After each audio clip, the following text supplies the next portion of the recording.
A pair of MMOs I never imagined would see the light of day might be coming in 2025. One is about superheroes. The other, well, it's kind of just about everything.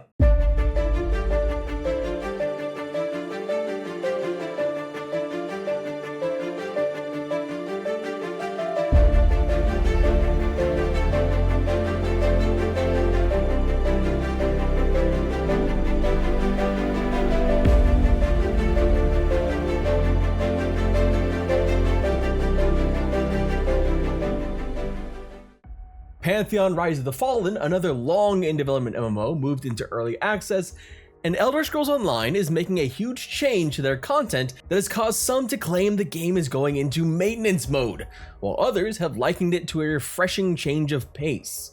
Oh, and if you just happen to be interested in like a classically inspired PvE MMO that'll bring back some of the memories of games like Vanguard or EverQuest, but you don't want to pay for it, well, stick around in this video because there just may or may not be a giveaway at some point. There will be a giveaway. There's a giveaway for Pantheon. Just stick around. We're going to start with one of the most unlikely stories and the one that I am the most skeptical about. The Quinfall is launching into early access on January 25th, 2025. The Quinfall is a game that came out of nowhere, and the obscene promises it made, well, it kind of appeared to be just a to-do list taken from every Reddit post about what an MMO should be. And all of this with a package of shiny graphics, which is never a rough sign at all, especially when the graphics look better in the trailers than the actual gameplay. But this game actually has progressed a little bit. There have actually been playable demos, and content creators like Jay Oddity have actually gone and played the game and given their first impressions, which were pretty much mixed first impressions of what the game was or could be. But I'm very confused in a lot of ways with this game. Like, there might actually be a game here, but I don't understand what. And the reason why I say that is because it doesn't seem to have any actual direction. It just seems to be a bunch of things like thrown together, just trying to be everything. It's another MMO that looks and sounds and smells like another store-bought asset flip. It's hard not to see it that way. Another day before. The day we'll find out about it, and if I'm completely wrong about this, is actually gonna turns out just be January 25th, 2025. If it wasn't clear, I can't say that I'm personally excited about this game. I don't know what the target audience is, and it seems as if they've spread as wide a net as possible, and doing that generally results in pleasing absolutely no one. There is a balance between trying to have a world that is full of players that are doing different things, enjoying different parts of the game, and just trying to have every player of every kind playing your game. But if they release a game that's playable, even in early access, I'll be more than happy to eat my words and take back all that ill will toward the studio, or at least some of it. But I do hope to be proven wrong, because in the end, my general approach to the MMO space is that we need more MMOs, and we need more MMOs created by people that actually want to play the MMOs that they are making. So if they want to play this game that they're making and not just make money off of it, cool, great. Maybe I'll like pie myself in the face or something to atone. I'm scared. Oh.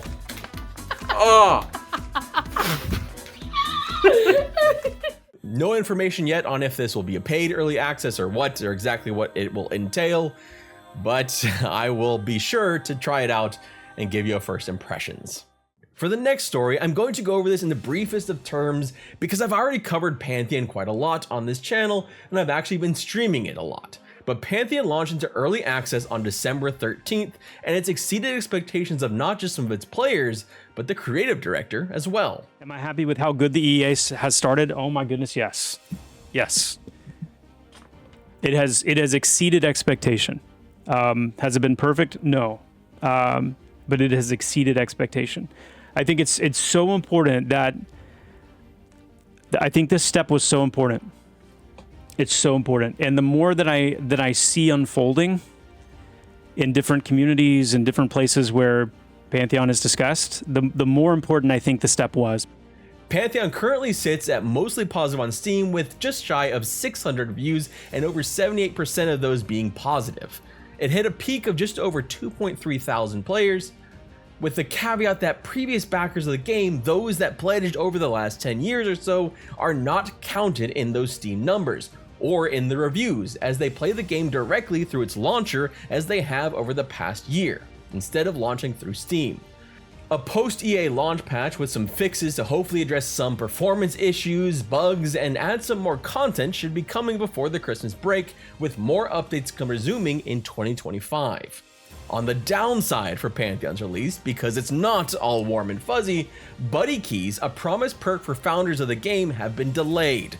One round of Buddy Keys was sent out earlier in 2023, but a second batch has run into some issues getting out, which has justifiably upset many players who are counting on those keys to get their friends to play with them in a game that is social by nature. It's a shitty situation, and it's one that the team at VR is aware of and trying to remedy, but we don't currently have any kind of ETA of when they'll be able to fix that. I think a lot of people are upset in part because they may have purchased pledge packages in the lead up to EA, in part because of those Buddy Keys.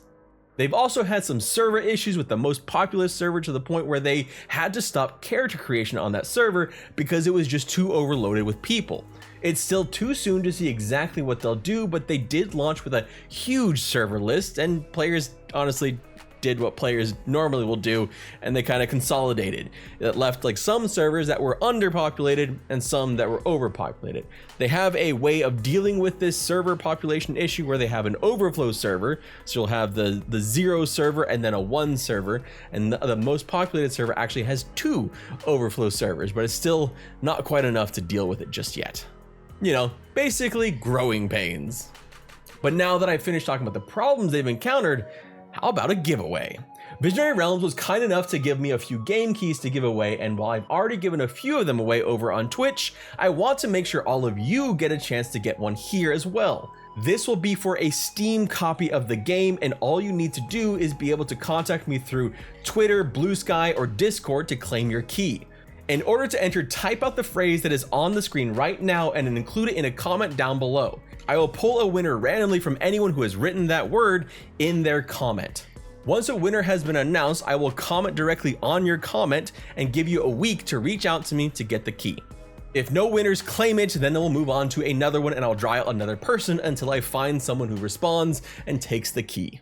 And if you're thinking this little episode of MMO News is very, very heavy on indie MMO news, well, just hold on to your spandex, because we got another one. And this is one that I'd actually kind of forgotten existed. It was just gone. Superhero MMO Ship of Heroes dropped a surprise announcement that the game will be officially launching in Q2 of 2025. The indie MMO is looking to bring back the superhero subgenre with 5 archetypes and over 250 powers to tap into in a PvE-focused game with 0 cash shop, just a purchase fee and subscription.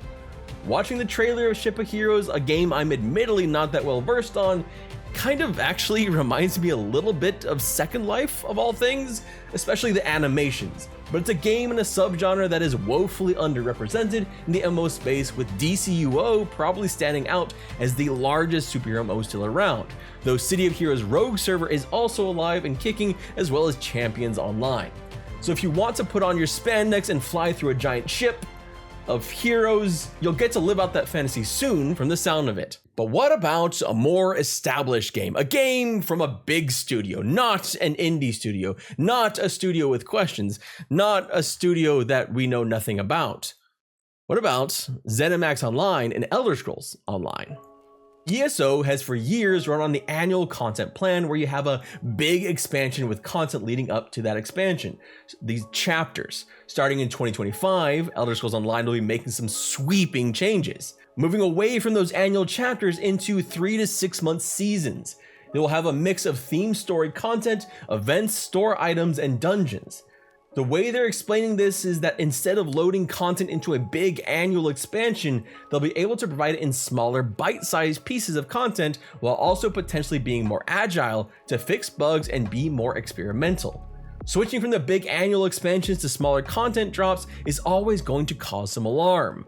Doing so after canceling one of your major community events during the anniversary year, well, doubly so. After all, change is pretty freaking scary. But it will be interesting to see how this works out for ESO, a game that has long prided itself on its expansive stories that build on top of each other and top-notch voice acting, as well as, PvP and PvE. 2025 itself is going to be a transitional year for ESO as they move on to the new seasonal content with some backlog for work that's already been done. So it's going to be one of those years where we don't even know exactly how this is going to work out with ESO going forward just yet, because there's still some things that have been done and they'll be switching over to this new way of doing things in that year at the same time. It'll be interesting, but I want to hear from you. How does that make you feel about ESO? Are you positive about this new direction? Were you getting a little bored with the chapter longs, the annual chapters? Or does this make you concerned? Are you worried about the game going forward? What about the Quinfall? Do you believe that this is a game that'll be fun and exciting, one that you'll be interested in playing? Are you the target audience for the Quinfall? Or would you rather don a superhero cape and fly around in the ship of heroes? Or maybe you've been whiling away your time over in Terminus playing some Pantheon Rise of the Fallen. I want to hear from you. I want to hear how things are going for you with these games, what you're excited about, what you're not excited about. Let it know down in the comment section below. And this will hold us over for a little while because we're probably going to get another news drop before the end of the year or maybe early into next year as we get some Q4 financial drops, which there's one in particular that I'm very, very hopeful we get some kind of information from. It rhymes with Smever Quest. And I really want to see if there's any more information about a solidifying of that game that may be in ideation phase, that game that they have been dropping hints about all year, that have finally confirmed is at least being thought about, that it finally is in ideation. Smever Quest SME, not 3. I'm an idiot. You know what I mean. I want to see what Dark Paw's Q4 financials say. Anyway, that's gonna wrap up these news. Remember to, if you enter the contest down below, use that phrase, and I will see you again soon. Thank you so much for watching.